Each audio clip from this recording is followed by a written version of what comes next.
شما فکر می‌کنید حقوقی که به یک فرد ناشنوا، اصلا یک فرد دارای معلولیت تعلق میگیره، کسی که نمیتونه کار کنه و شرایطشو نداره، چه مبلغیه؟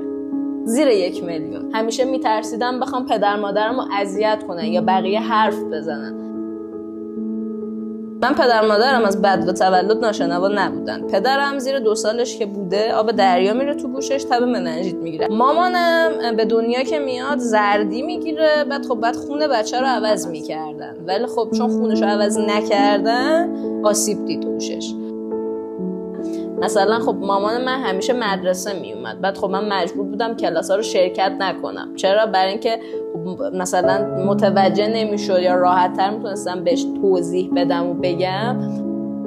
اگر من نباشم مامانم تنهایی خیلی سختش میشد. اینجا اپیزود 2 از نگین تاکه.